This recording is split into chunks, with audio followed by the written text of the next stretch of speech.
Hello, everyone, and welcome once again to the vast and ominous comic book vault. I'm Captain Logan. And I'm Dan. And we are back, finally. We didn't do a show last week because there weren't quite enough books for the both of us to review. So it was a weird week because there's an extra Wednesday in the month, so there's a lot of stuff that just didn't come out that week because they had to stretch it. So we decided to go ahead and skip last week, and we'll do everything this week. Now, Dan's got more books than I do because he actually had some stuff last week, and I only had like 2 books. So anyway, we're going to give you our books from last week first, and then we'll jump into the stuff from this week, of which we have many books. And I also, before we get started, want to announce that the show is now sponsored by Elite Comics out here in Overland Park, Kansas, which is the shop that I shop at. It's fantastic. It's the best shop in town. I really, really love it. So do yourself a favor if you're ever in the area and go check them out. And I want to say thanks very much to them for sponsoring our show. And now, let's go ahead and jump right into it, shall we, Dan? Yes. And our and our first book is Age of Ultron, Book 8, where we get to see crazy, messed up faced Tony Stark, Dan. Yeah, this dystopian future is turning out to be much more complicated than we initially thought when we first saw it, and Bendis is doing a pretty good job of defying my expectations for what he's going to show us every issue in this.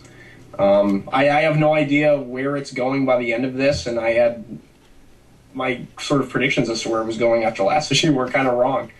In a good way. I think it's interesting that this book started without Hank Pym, and it's kind of turned into being all about Hank Pym, but he's had like 6 seconds of screen time just so we could kill him off. I sort of expected that because it was an Ultron story, but... Well, I guess, no, certainly, I guess, it being Ultron, I knew he would play in somehow, but it really feels like as it goes along, it's going to become more and more about Hank Pym. Oh, yeah, for sure. So, I was a little bit surprised by that. Yeah, or at least I think it'll be making some sort of statement about the Avengers as a family, and if you remove one of them, what that does to them, and that sort of thing, even though they infight all the time, there's so much drama. I think that all that stuff's really interesting. Well, and there's definitely a lot of family stuff too. With we've got a broken up Fantastic Four and things like that. So right, exactly. I like how Tony Stark puts it when he tells Wolverine, you broke the universe. And it was kind of interesting to see. I thought Tony Stark was going to be an entirely different character in this, and it's really interesting that even though he's kind of created this police state and he's really terrifying, he sounds just like the Tony Stark we always knew. I was really kind of surprised by that. It works, it's really interesting, but I like how he goes through all these things with Wolverine systematically, because he's a very systematic kind of guy, and he's like, why didn't you try this? And why didn't you try this? And all these different things, instead of just straight up going back in time and killing Hank Pym. And Wolverine is very honest. Look, I did what I could with what I have, and also, I wouldn't have thought of that stuff.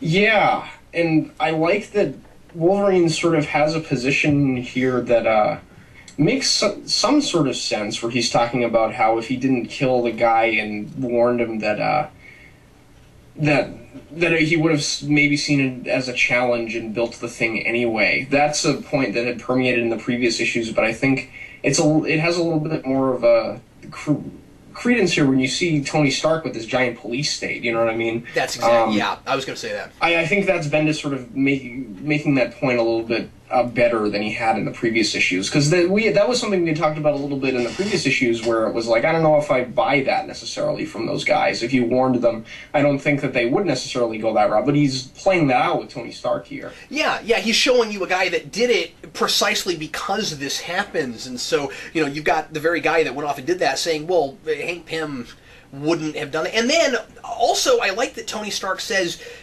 so you think this future is better?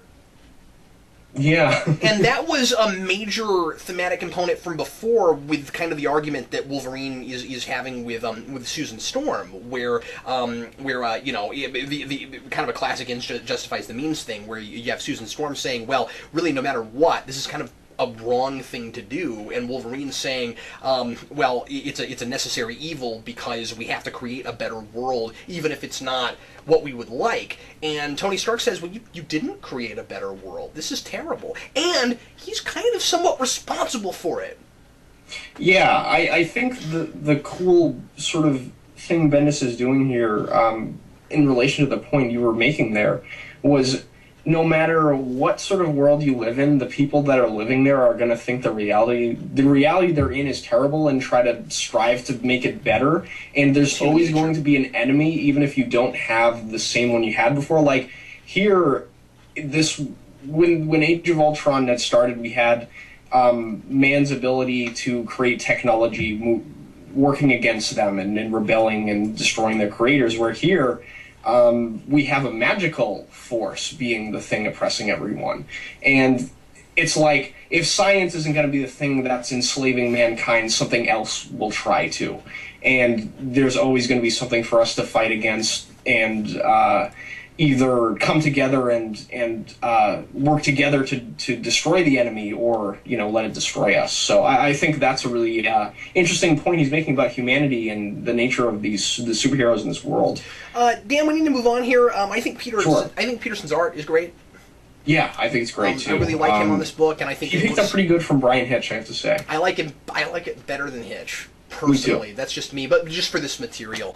Let's go ahead and move on now to Ultimate Comics Spider-Man number 23, yes. And this is the ultimate version of Spider-Man No More. And just as we thought was going to happen, as things that we had read, Dan, this shoots forward a year in the future, and boy, am I suddenly more on board with this book. I was really, really happy with this.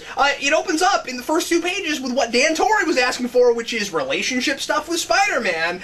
So you can't mind this. And let me ask you a question. Is there, even with the age gap, is there any chance of Miles Morales and Gwen Stacy? I've got to go there. I've got to ask you that question. I don't know. They play it off here like there's a little bit of chemistry between them. And that's what I thought.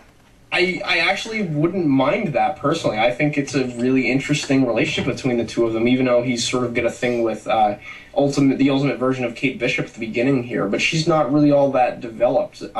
So I actually kind of like the chemistry as we have it here with Gwen and him a little bit better, just because we haven't seen him and Kate Bishop really interact other than in that one scene. But maybe she'll grow on me, I don't know. Miles' dad is hilarious in this. I really came to like him when they're sitting in the Chinese restaurant and he's like, kids gonna play all of a sudden when he's talking to Gwen and stuff like that. I thought that was great. That was funny, and it's also touching and kind of sad seeing them both having, a year later, still dealing with the death of his mother, and also I like the realism of like they're still waiting for money to come in from that, and they're going to get a huge settlement because of what happened at the hospital. And what do we do with that? We could move. We could do this and this. And it almost seems like more of a distraction than anything. It doesn't seem like Miles' father is all excited because he's got all this money suddenly. He's just, I think, happy for the distraction of having to deal with life stuff, so he doesn't have to think about what happened. Yeah, that's very true. I also like that Bendis flipped this sort of Spider-Man No More thing on its head, where, like, he's not Spider-Man anymore, but we're, like, moving more towards traditional Spider-Man status quo with this character at the same time. Yeah, this felt much more like reading Spider-Man than it ever has before, and it never puts the costume on. Yeah, and we're at issue 23 here. We had talked a little bit about this before, how he's sort of atypically telling an origin for Spider-Man where it's like going a really long time. We're at issue 23 here, and like this is still the origin of Miles Morales as Spider-Man. Yeah, it is. But that's not necessarily a bad thing, because it's been an enjoyable ride so far. No, it has, and like I said, I thought it was starting to get stale a little bit going into the Venom stuff, and now I feel like it's right back on point. I would even suggest this is a wonderful jumping-on point for people that maybe haven't been reading this book, or maybe dropped it because they thought it was getting slow. I feel like Bendis is starting to pick up a little bit. This felt much more like the kind of pacing he's been doing in his regular books lately. Yeah, and isn't it a little bit more realistic, too, for not everything, like, really bad in Miles' life to happen within, like, whatever time period it was between issue 1 and 22. It's a great I like that we're skipping a year later, and he's just sort of had some time to live regular life a little bit. Now, I haven't been paying attention. Has Marquez been the regular artist on this lately, or is this a new artist for this book? He has been switching off with Pichelli. Okay. Every so often. I couldn't remember what the last thing was Pichelli did. But anyway, but the art's good, and yeah, Marquez had done fill-ins on All New X-Men too, so you might have seen him there. Okay, all right, fair enough. Well, it would be really easy for an artist to get bored just drawing a lot of people sitting around on park benches, but he does a great job with this. We got Spider-Woman still doing stuff. And trying to get him back in the costume. And I really like that because I was wondering what the heck we were doing with her, and I'm glad that that's not been dropped.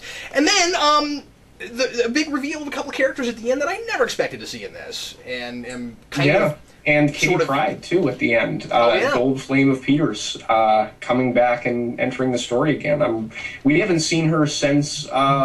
I think the miniseries after Peter's death, so it'll be interesting to see her interact with Miles and stuff. So, Dan, are you? I'm assuming you're going to keep going on this book. Yes, I am. Ultimate Spider-Man was the first comic book I ever read, so I keep on with it. I will say I was a little bit on the fence, and this issue sold me back into the books, so I will be continuing on this one myself. Well, Dan, you had 3 books from last week that I didn't have, so why don't you go ahead and just knock it out, and I will listen attentively.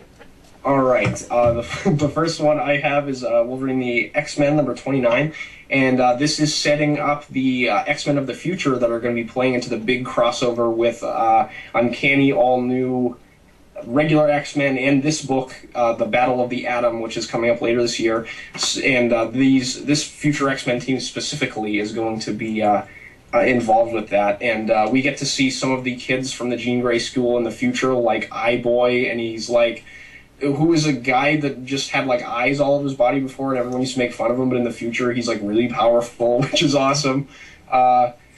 This is all about Wolverine burying a time capsule and sort of examining the legacy of what it means to be the leader of this school from the past and the present, and just looking at the legacy of the X-Men and how they teach people and what that means to the world. It's really interesting seeing Wolverine have to deal with all that stuff in the wake of Xavier's death, and sort of see him become Xavier in a way later on when he gets old and is sort of more seasoned in raising these kids. It's kind of cool. So all of the thematic stuff that Aaron had been playing with before, and Wolverine becoming the leader of the school, it's still all connected here. It's, even though this is like sort of a one and done issue, it factors in with everything. We still have the dog plot factoring in from the last arc. So this just continues to be a great book. I'm really enjoying this. The tongue-in-cheek nature of it is always fun. This is like Jason Aaron getting to be really humorous. This is the book where I think he lets his goofy humor side out, along with the usual great character work that he does. So I would highly recommend this one. And the next book I have is Green Hornet number 2. This is by Mark Waid and Daniel Indro. And contrary to my previous beliefs about this book, when I had reviewed the first issue, this is not set in modern day. I was really confused about what they were sort of doing with that, because they had narration boxes in the first issue, like talking about cell phones and how the age of the newspaper is over, but I guess those were retrospective things. There were some like period-esque guns and like building structure, but this is set in a fictional city, so I thought they were maybe doing like a Batman 89 thing, where everything just looks old school because that's part of the mystique of the character. I don't know. But this is in fact set in the 40s, and we get this plot here that involves like espionage with World War II that America hasn't entered yet. Maybe the Germans are sabotaging American supply lines that supply the Allies and stuff. It's a really interesting sort of corporate espionage plot. Maybe America's enemies are closer than they would have thought them before. It's sort of doing that enemy within thing that a lot of stories are doing with the terrorist plot in like movies we've seen. Star Trek Into Darkness did that. Iron Man 3 did that. But this is in World War II, so it's kind of fun. I like that about it. And the last solo book I have from last week was Darth Vader and the Ninth Assassin, number 2. And I had talked a little bit about the last issue, saying it was a little bit underwritten, and we had sort of made fun of it for being like a poster book with a bunch of, pretty panels and stuff like that. And this one changes that, but it covers as much ground as I would have liked half of the first issue to have covered. We set up an entirely different subplot that is not at all connected to the one that was set up in the first issue in this one. And it's a terrorist plot involving these terrorists that are, like, for some reason trying to take down the Empire. And he shows us, like, a bunch of things that the terrorists are doing where they, like, blow up stuff. They blow up a Star Destroyer in half, and then they attack the Emperor, and then they do something else, too. But my point is, I think he could have got the point that these terrorists are dangerous and trying to attack the Empire without showing us 3 separate scenes of them blowing something up. Just show one of them, like, them trying to assassinate the Emperor would have been enough for me, and I would have got the point. It's just 3 scenes of terrorists doing the same thing. They enter, they yell their, terrorist mantra, and they blow up. So we leave Vader at the end of this issue with him going after them, and, that's sort of all we get. It's kind of intriguing, but it's just not moving at a pace that I would like. It's not decompressed, it's just that we're not doing enough in the page count that we're given. So I don't know about this one. It's sort of a lukewarm recommendation on my part. It's not bad, but it's not anything great either. The cover looks great. Yeah, I actually really like this image. It reminds me of Empire Strikes Back, that circular window that Luke gets thrown. Although I do think it's really funny that it says "Don't mess with the Empire." I don't know why. That's really funny to me. It reminds me. I don't know why I'm reminded of this, and I wish I could tell you what cover this is. I don't remember, Dan. But there is a there's a DC book. I think it's a Superman book in the mid '90s that has a picture of Darkseid, and it says the dark side of the Force, and I just. That's awesome. That always made me laugh. Well, Dan, let's go ahead and go now to this week's stuff. So thanks for watching last week. Now it's time for this week. Welcome to this week. And now we're going to start with our one IDW book for this week between the two of us, just to break up the Marvel a little bit. And we're going to start with TMNT micro-series Baxter Stockman. So we're doing these villain micro-series now, and I just lost my mind at how awesome the Krang one was. And did you finally read the Krang one, Dan? I did, and I loved it. Was I right? You were right in everything you said. Such a great story. Stabbing animals with a spear as a brain is awesome. Well, and then just like the brain fighting dinosaurs. So, the first thing that I was impressed by with this is Eric Burnham again, and the thing I was most, and of course, I love Eric Burnham, and the thing I was so impressed with starting this book is that there's an order to these. We got the Krang book first because Krang is kind of essential here, and so his setting up him as a leader. This is kind of Baxter as a lackey with Krang above him, but then Baxter trying to kind of circumvent that somehow, and it gives us a little bit of his backstory, but it's not so much a backstory thing like Krang's was, as giving us more of a sense of both who he is as a manipulator, and then where he's going. What did you think, Dan? I thought this was actually pretty good. I like that we get this strenuous alliance between the Turtles villains that we love from the cartoons. But it's different in that we have all these villains that are really competent and they're working together just because they have mutual interests, but they're not necessarily want to be party to the end goals of each of them. Like, I'm sure when Shredder, Baxter, or just Shredder and Krang, when they team up eventually, it won't be the sort of thing where Shredder and Krang want the same thing. Oh, clearly not, yeah. And clearly Baxter and Krang don't want the same thing. I mean, this opens up with Baxter saying, well, look, I can't live on a planet that's terraformed for Utroms. Right, exactly. And I really like that we get Baxter's sort of philosophy on life and the way he looks at the way he treats people. Everything's sort of a game to him in a larger sense, just dominating people. It's a game of domination for him. And every relationship he has with another person is him trying to take a step up on the ladder. And it's a really interesting characterization. The chess thing is a little obvious I think it worked. It's a little obvious, but when you get to the end and you get the reveal and you see where he was going with it, I'm more okay with the fact that it's Chess. What impressed me the most about this is comparing it with the Krang one, because if you read the two together and you kind of looked at the juxtaposition between these two characters' philosophies, you've got Krang, who's very blatant in his manipulation, and then you've got Baxter, who's very understated. And Baxter's whole strategy, and this is consistent with what has been done with his character before, but I feel like it's coming more to the forefront than I've ever seen it. His philosophy is try to look weaker than you really are. Make your opponent think that he's got you where you want him, and then eventually you can stab him in the back, and he's very much that kind of a character. It works with his kind of demeanor. I mean, he's not a real big intimidating kind of guy, and he uses that to his advantage. He wants people to think that he's just kind of a sniveling tinkerer, and he's not that. And I don't think that he's a mastermind, but he's a manipulator, and it's interesting that it's not just the same manipulating. This guy's not Lex Luthor. It's not that again. It's something a little bit different.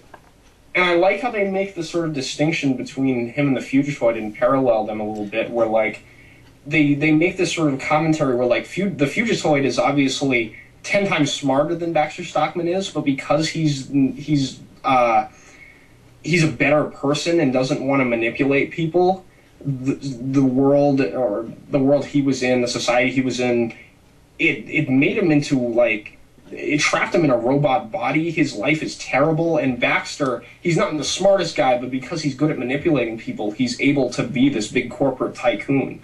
Talking about a society that rewards people that are like that, that sort of thing. It was interesting. And, the big way we remember Baxter in the cartoon show looks like it could very well happen. It's all I'm going to say, but we're kind of leading up to that a little bit with this. Anyway, I think this is definitely a pickup. These are not superfluous. If you're reading Ninja Turtles and you think the micro-series are just kind of extra stuff you don't really need, you don't need them, but they're not superfluous. I feel like I understand these characters better when I get these, and Eric Burnham's writing is always worth your time. I agree. Nothing IDW Turtles has that they've put out has been superfluous, in my opinion. I've bought all of it, even the Infestation stuff. It's all been great stuff. Dan, we got some Marvel this week. Let's go ahead and jump into it. Here comes Daredevil, number 26. The big thing about this issue is that we finally find out the mastermind behind everything. I don't know how we're going to talk about this without saying who it is, but we're not going to say who it is, because I really want people to read this. I will say that if you somehow remember everything Dan and I have ever said before, we have, it is somebody Dan and I did speculate perhaps it was. I'll say that. You and I did somewhat call this. But it's working for me so far. You and I should talk about it after the show. I'm curious to know what you think about it, but yeah. I don't think we should reveal it here. It's someone that you might expect, but it's almost the sort of thing where, like, who else could it be, and who else would you want it to be? That's where I was with it. That's the sort of way I felt about it. And the way that he approaches it, character-wise, is so fascinating. That's what made me okay with it. Yeah, me too. I also thought it was fun that Foggy figures it out. I agree. That's cool. This book has continued to mess with my expectations, and sometimes I'll find myself going, "Oh, I know where this is going," and I'll roll my eyes, and then I don't know where it's going. And this issue does that as much or more than it ever has. It's so interesting and kind of, I don't want to say fun because that's not the right word, but it's so interesting to watch Matt Murdock panic and to be so paranoid. And there are places here where he goes, "I'm paranoid," and I go, "Yeah, Matt, God, why are you so paranoid?" And then it turns out he had every reason to be paranoid. Yeah. This is terrifying, and I love it. With this bad guy. What is the name of this bad guy? The big bad Ikari.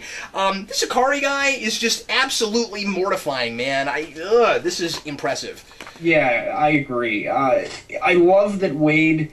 He has such a reverence for the past continuity, even with things like Shadowland that weren't that great, and he's using them in such a way where Shadowland better. I know it's fantastic for the character. Like, he's bringing all of the characters, like the previous choices he had made, and making them sort of have to pay for them, because that was the last, like, really dark and morally ambiguous choice that Matt had made previous, and that's what he was turning the new leaf over with this book. That was the whole conceit of it, of him trying to be happy-go-lucky Matt Murdock again, and that's coming back to haunt him. And you have Wade writing Matt in a place where he has to go back to that dark place again, where, like you said, where he's being paranoid, and he doesn't like it, and we don't like it either, because we don't want to see that happen to Matt, because we've been so invested in his character thus far. And if you've been reading Daredevil for years, you're already invested.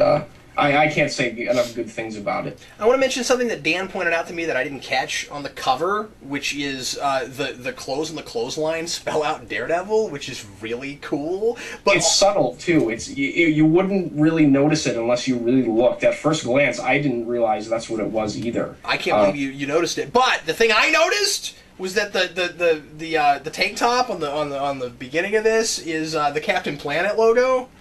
Yeah, it really is. It's the Planeteer logo. That's hilarious. Obviously, as always, we totally recommend this. It's absolutely amazing. And it'll be fun next time to be able to discuss who that person is at the end.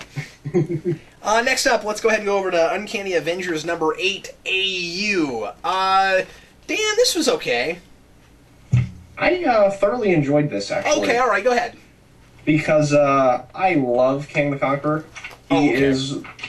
He is one of the coolest things since sliced bread, and this is just like an examination of his philosophy, and I think it parallels really, really well with some of the things that Remender had been doing over in the Captain America book with raising children, and because I'm reading that, it worked really well for me in that this is sort of an alternate evil philosophy, even to like what Arnim Zola was doing with raising his children in his dimension and stuff. And it's really interesting that like we have one of the twins that completely embraces Kang's like really brutal philosophy, while the other one is sort of feels restricted and wants to rebel, and that's really realistic as to how children are when you put restrictions on them. That's naturally where they're going to go sometimes. So I felt all of that was really well done. And Remender made an issue that's important to his ongoing story that's also a tie into an event that he's not at all involved in. That was really impressive to me. That's the thing I really took from it. I picked this up and kind of rolled my eyes and went, I guess I'll buy it because I'm buying this book, but it's not going to have anything to do with the book. And then, boy, was I wrong.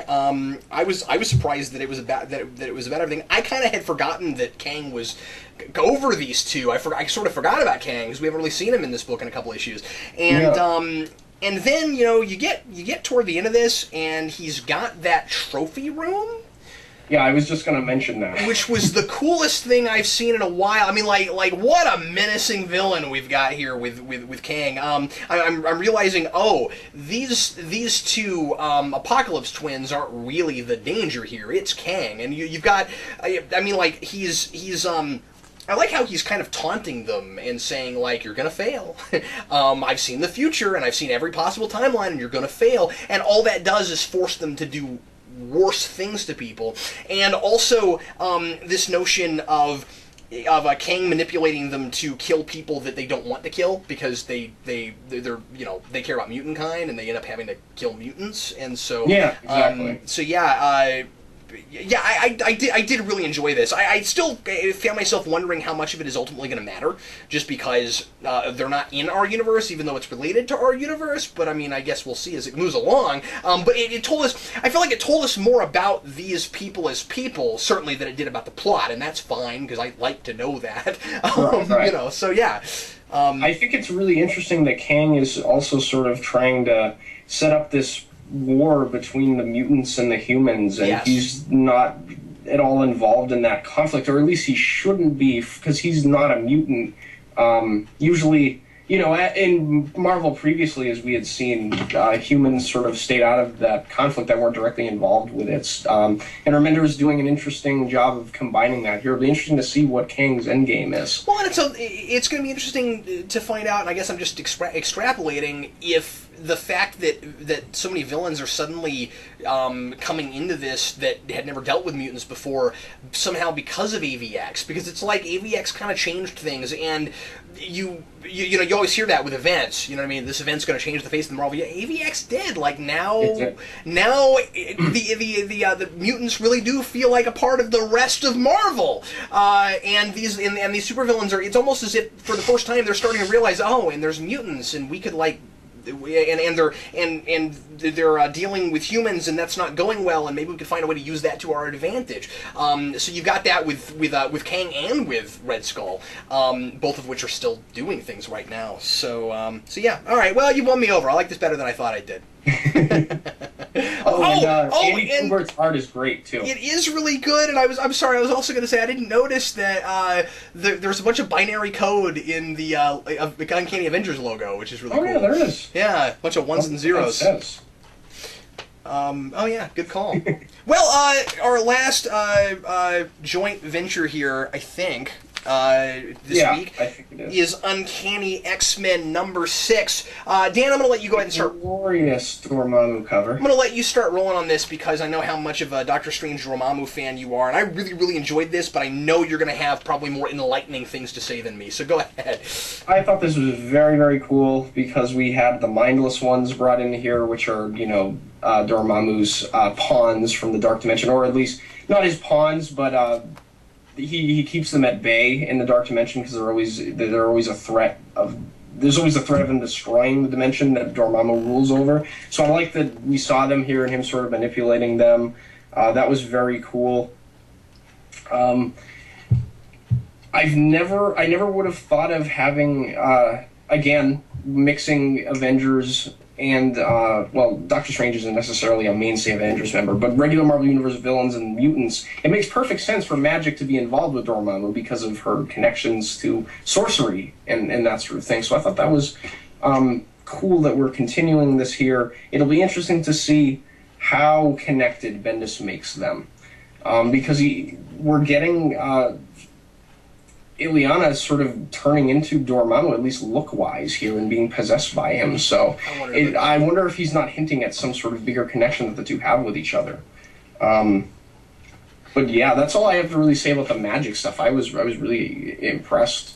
I thought it was cool. Dan, I opened this up and I got really, really engaged with these new, as far as I know, new characters we'd never seen before. That obviously setting up more humans that have suddenly become mutants, and then kind of, even though obviously Dormammu's on the cover, getting invested in this like. It's these couple random people. They're breaking up. It's a couple. They're breaking up because the guy is not treating her right. And then he's got this power where he keeps accidentally forcing her car to come back to him while she's trying to drive away, which I was just like really invested in. I thought that was a really cool idea, and I love the way he's setting up powers. And then suddenly we get in this magic stuff, and I was like, oh yeah, the magic stuff. Okay, I gotta like switch gears now and get back into this. My only complaint with this issue is that there's not a great deal accomplished with this. No, you're right. There isn't. There's not really any resolution to things that were set up in the previous issue. You're right.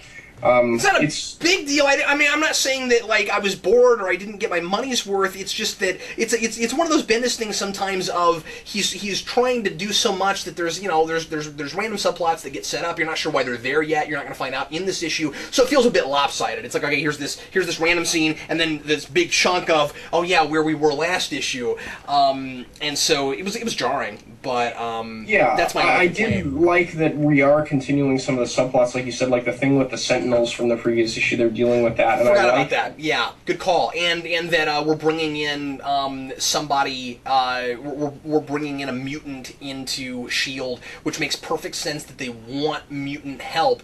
I thought they made too big of a deal out of who it was at the end.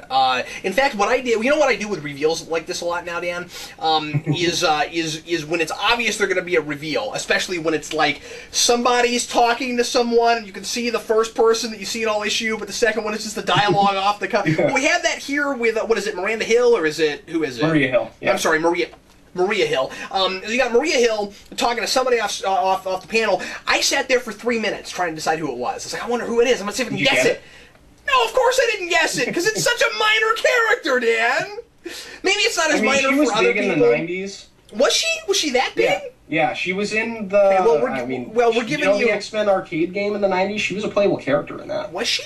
I forgot about that. She was that popular. All right. Well, she wasn't in the cartoon show, and that's what most people knew in the 90s. Right. Anyway... it's not a character I'm invested in at all, because I didn't read 90s X-Men. It's a character I've heard of, I knew who it was, but I was a little let down. I turned the page and I was like, oh, that's... All right, I don't know why that's that big of a deal. I'm sure X-Men fans are going to care more than me. Don't lynch me. I am more interested in X-Men now than I ever have been because of this stuff. So, anyway, just for me personally, I was like, oh, that's who that is. All right.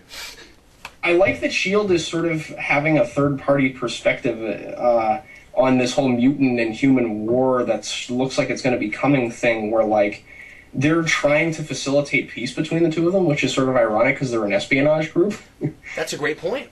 I thought that was a very cool idea, so I'm going to be interested to see where that goes. Well, Dan, let's go ahead and go on to solo stuff for this week, and the first thing I've got is Ghostbusters number 4. Of course, we've, again, started this numbering over, and so the cover says New Ghostbusters, but it's still technically Ghostbusters, apparently. And the original Ghostbusters came back in the last issue, so we finally have our 4 mainstays again, interacting with our 4 new Ghostbusters, and now we've got 8 Ghostbusters, and what do you do with 8 Ghostbusters? My goodness, that's a lot of people. I didn't enjoy this issue quite as much as I did the first 3, and I mean, like, I don't know what exactly it was about it. You've got, and I'm forgetting his name because these characters are new. You've got the guy who was the leader of, I think his name is Alexander, maybe, who was the leader of the I think the Ghost Smashers team that they ended up bringing him into this, and he's just such a jerk. And he's being played up as being such a jerk that I'm like, okay, I get it. He's a jerk. You know what I mean? I feel like Burnham is maybe pushing that a little bit too much in our faces. But nobody likes this guy. He's not doing a lot that's real redeeming. And then, I mean, like, yeah, he saves some people, but he's still a jerk, you know? And so, anyway, it's that sort of thing where I almost feel like they're trying to... I feel like Burnham is maybe trying to eclipse... Ray, where it's like, I'm sorry, not Ray. He's trying to. I am reading so many books right now, keeping track of people. What's his name?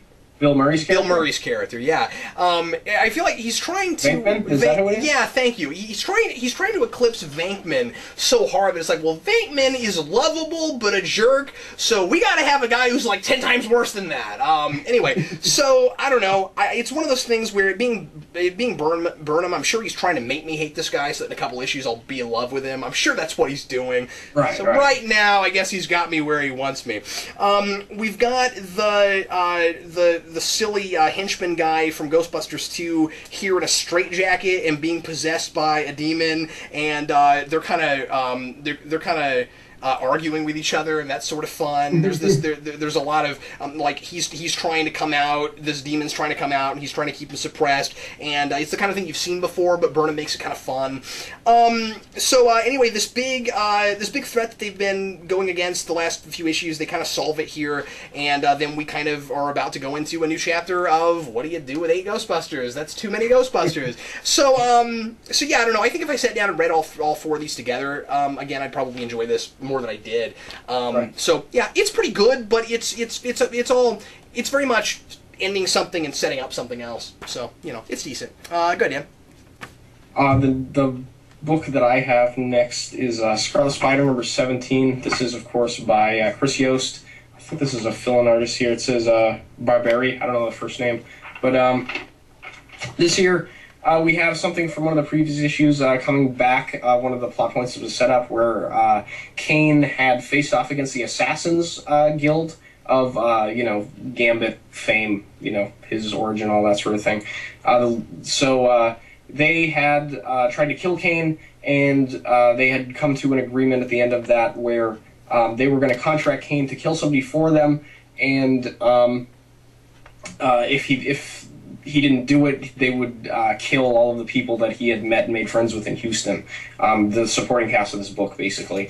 So in an effort to make that not happen, the Assassin's Guild comes to him, and they give him an assignment, and he has to kill Wolverine. So he goes back to New York, and that's his mission. He goes to the Jean Grey School, he fights a bunch of the X-Men, it's really fun. They break into the Jean Grey School in a very funny way. Beast ends up finding Kane when he's stealthed on top of the roof, and they get into a big fight. He gets into a big fight with Bobby Drake and Beast, and there's a lot of interesting parallels, obviously, between him and Kane's character. They're both sort of dudes with dark pasts trying to atone for those sort of things and become more than a monster. And Kane, during the fight, even makes a point of saying, I think I'm a monster, and then I take a look at this guy, and he's just an animal, in his rage and that sort of thing. And it's left at a very interesting place at the end, where it's sort of like, when you see this cover, you see Kane fighting Wolverine, you're like, how is Kane ever going to kill Wolverine? He's freaking Wolverine. And it's left at a place here where maybe we're not sure if he was successful or not.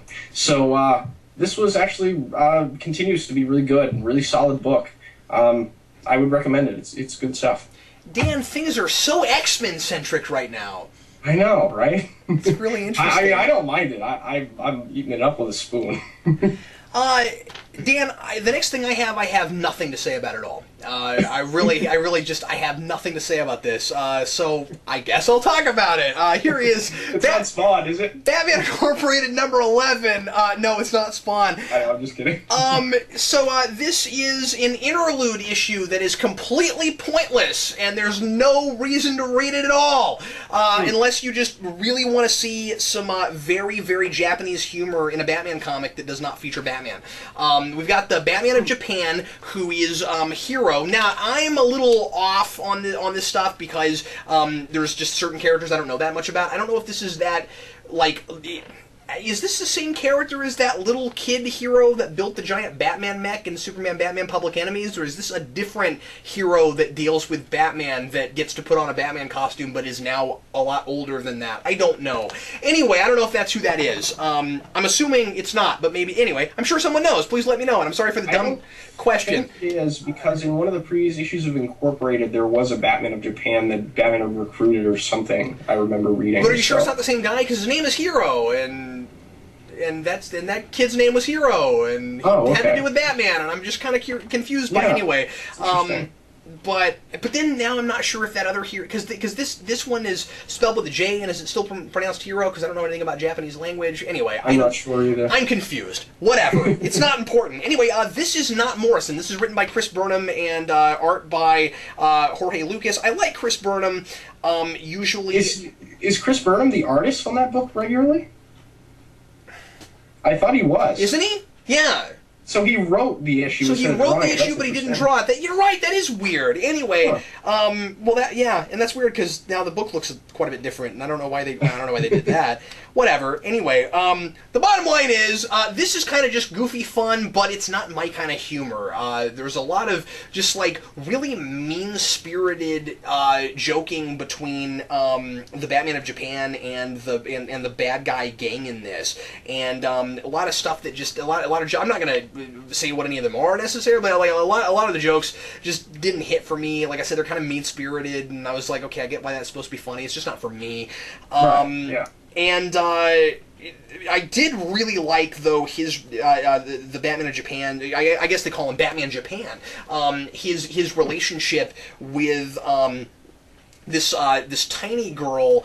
I mean, when I say tiny, I mean like she's like a few inches tall, and I forget what her name is, but she's got wings and she's tiny, and they seem to have maybe they're building into like a romantic relationship, and he makes this like restaurant that's like her size, and then he gets a shrink ray to shrink himself down so they can have dinner together, which is kind of romantic. And I kind of like that whole thing. And then eventually she gets to be his size for once, and that's kind of fun. So I enjoyed that and she's kind of like his sidekick, and I enjoyed them together. And it's the kind of thing where, like, she has reasons to stay small because that can be helpful in battles and things too when you're helping out your your regular size superhero. Yeah. And so I kind of wouldn't mind seeing some more adventures with these two, but maybe with a different kind of backdrop. I don't know.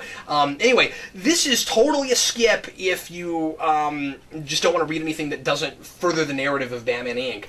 They actually even go so far as to, at the end, say, we'll be back to your regular scheduled comic book next time, you know?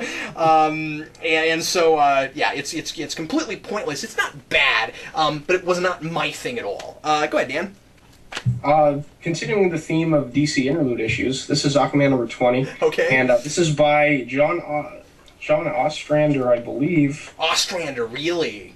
Yes, it's John's on the cover, but then it says, this is really weird. Look at this. It says Jeff Johns and Pelletier on the cover, and then on the inside, it says John Ostrander as the writer. So DC printed the credits of the people wrong on their covers. I guess they can't even do that right now. Wow, they totally lied on accident, probably. Yeah. But this issue was actually pretty good, because Ostrander's a really competent writer. I love Ostrander, yeah. He's I great. perked up when you said that. This was a nice little one-and-done story. It doesn't really focus on Aquaman. It focuses on the others, which was this team of people that Aquaman had worked with previously. I think you had read some of the stuff where they were featured. Yes. And basically what happens in this is Aquaman finds out the location of an Atlantean weapon, and it's on a Native American reserve in Arizona. And Aquaman can't go on American soil because of the tension after the Throne of Atlantis War. If an Atlantean army is seen on American soil, the American government would probably freak out and attack Atlantis. So he asks the others to go retrieve the Atlantean weapon, which is really dangerous. He doesn't want to get it to fall into the hands of the American government and be, used by them and weaponized by the surface world, because he doesn't really think they're capable of, responsibly using it. So they go to the Indian Reserve, and it's really cool, actually. We see a lot of Native American culture stuff, like their religion and the way they like to live life and that sort of thing. And they have this sort of thing where there's this family, and there are these two Native American children. One of them sort of embraced the Native American side of her life and became like a shaman, and she ends up becoming sort of a superhero by the end. And the brother totally went against that and became a cop, and he's sort of assimilating into the white man's world, as they call it. And there's some really interesting parallels with the villain in here, and he was the one that sort of tried to make the brother embrace that way of life, and it's really cool. The reveal as to who the villain is, it happens a little fast and it's a little obvious just because it's a one-and-done story. He doesn't have enough room to seed it and play it out a little bit longer. But that's the only detriment, I would say, that this is a one-issue story. If this was a two-parter, I would have liked it a little bit more, probably. But as it is, it's a pretty good story. If you're at all interested in the other characters, it's pretty cool. But I'll be glad to get back to Aquaman himself next issue. So. Well, the last thing I have continuing on with DC is Batman the Dark Knight number 20. And Dan, we've still got good old Simon Kurdansky here with Greg Hurwitz. My dream team, man. They're still together, and I didn't know if they would keep them together for the rest of this arc. I'm a little bit lost as to whether or not this arc is over, which sounds funny, but I thought that this was going to be the last issue of this arc. But I don't think it can be, because as far as I'm aware, I don't think that Mad Hatter is quite taken out yet. No, he's not. So this is still going on. Mad Hatter is getting such a long arc in this, and it's all really riveting stuff. I really kind of didn't think that this was going to be such a personal story for Batman. This has been, for a lot of this, a lot more about Mad Hatter. I mean, obviously Batman's had stuff to do, and there's been plenty of stuff with him and his girlfriend, and from last issue, was it last issue, the issue before, I forget, where Batman finally shows her who he really is, and we get that scene, and it's the kind of scene that we've seen 1,000 times, but it was really cool because he did it with the Batwing, and I was in love with that. Awesome. This is very much about all of that, and I can't say much about it because it ends in a really, really sad, surprising sort of way. Oh. And all I'll say is Batman thinks that he's maybe going to, when this is all over and he's stopped this Mad Hatter plot, quit being Batman and be with her. That's his plan. Oh. Now this is DC continuity. You know that's not going to happen. We are in a much darker way, kind of playing out the events in Mask of the Phantasm, without the Joker and without, well, that girl, you know, it's cool. in a much different sort of way, but the way it plays out is much more tragic than Mask of the Phantasm, and that's all I will say. The only thing I resist about this is that it's not affecting the other books as far as I can tell, because that's what I was going to ask you too. Like, I think it's don't know if almost she's unfortunate ever, there's so many Bat books. I don't know if she's ever mentioned any of the other books. Certainly, I don't remember Snyder ever bringing her up. I've not been reading Detective, so I don't know. The last issue I read of Batman and she wasn't brought up. I feel like we've got kind of 4 different Batman right now running around, and the major things that they want to have to affect everything affects everything, but then you've got Batman dealing with them in different sorts of ways. The Damian death plays into this, but then is she ever mentioned anywhere else? Because she is extremely important to Batman here. I mean, like, he came out and told her that he was Batman and is willing to give up being Batman for her. I feel like she needs to be in other books, if the continuity is supposed to. Now, again, I only care about continuity to a point. Does that hurt this? No, certainly not. I love this. I just wish that... I guess the problem is I like it so much, I wish it was playing with the other books, you know. That's how I feel about exactly. it. And I'm very happy with this. I heard that in the Batman and book that Batman was sort of like off his rocker a little bit now that Damian had died. I reviewed that. It's weird that he's not like that in any of the other books. No, in fact, with I want to say it was Batman last time. You had Scott Snyder writing him to say. I don't remember if it was Snyder or if it was a different Batman book. I think it was that one, though, where he's like, Alfred, don't worry, this isn't like when Jason Todd died, I'll be okay. And then you have him freak out in that other book. It's like 4 different levels of these different books, and how he deals with it in an entirely different way in every book, from what I can tell. I'm sorry, I don't feel like they don't feel like the same continuity to me. I agree. But that doesn't mean that I can't enjoy them individually. Dan, do you have one more book?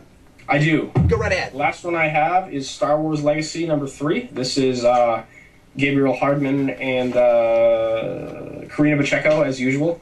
And this continues to be one of, if not my favorite Star Wars book that Dark Horse is putting out. The plot thickens here. We have some really interesting fight sequences here with the ship, and it's sort of a flip of the Millennium Falcon thing, where instead of having like the fastest ship in the galaxy, they have this like hunk of junk that's slower than everything else. And they like have to find really innovative ways to like fight off like a squadron of fighters that are coming after them in space. Like it's really cool the way they deal with it. It makes the characters look smarter and informs the relationship and stuff. The action in this book tells you things about the characters and progresses the story, which is, you know, how Star Wars should be. I really like it. That's how you should do something that's action-driven. And they really have a good handle on that. And we're continuing to build the cast of this book. The apprentice of the Imperial Knight, who was replaced by a Sith Lord, is sort of helping them figure everything out here. So it's cool to get a Force user in here. We'll finally get probably some, you know, stuff with that and the religion and all that sort of thing, which will be great to have in here. And the Mon Calamari companion that Aeneas Solo has in here is hilarious. He's just really clumsy and lovable at the same time, because he's sort of like Foggy Nelson in that he tries to help the hero out all the time, but he's really bumbly about it, and like if anyone ever calls him on his threats, it's always a bluff. Like, there's a thing here where he points a gun at the apprentice. He has this really big gun. He's like, if you don't step away from her, I'm going to shoot you. And she's like, no, it's okay. He's a good guy. He's like, oh, thank God. I don't know how to use this thing at all. And I thought that was really funny. So, yeah, I'm going to highly recommend this book. Great action, great character stuff, great humor. This is Star Wars incarnate, and I can't say enough good things about it. That sounds like a great title for a Star Wars comic. Star Wars. Yeah, it's fantastic. No, I was just going to Star Wars incarnate. Oh, it just sounds yeah, like it actually kind of does. Okay, Dan, let's go ahead and do our pick of the week, and you can pick something from this week or last week, just anything we reviewed today, and I'll let you go first. Are we picking one for last week and this week, or just one for of anything we reviewed this week? Well, it couldn't be anything other than Daredevil for me. Yeah, I knew you were going to say that. Well, this is great. That's what I wanted to pick, but I knew you were going to do that, so I guess I'm going to have to... I'm so predictable. Pick the same thing? No, I don't want to do that, so I'll say, of course, that, but my runner-up, I think is going to be Batman Dark Knight number 20, which I think I may have even done this last time this book came out, but I'm really happy with this book. It's not the very, very best thing I'm reading, certainly. I could have gone to one of the Uncanny books, but this time I think I enjoyed it a smidge better. So anyway, yep, that's my pick. Well, everybody, thanks as always for watching the Comic Vault. Dan, thank you as always for joining me. No problem. And if you ever want to send anything to the Vault for us to review, you can always send that to our P.O. Box. That's Geekvolution, P.O. Box 14183, Lenexa, Kansas 66285. And if you're ever in the Kansas City area, be sure to check out Elite Comics in Overland Park, Kansas. I'm Captain Logan. I'm Dan. And we'll see you next time. Happy reading.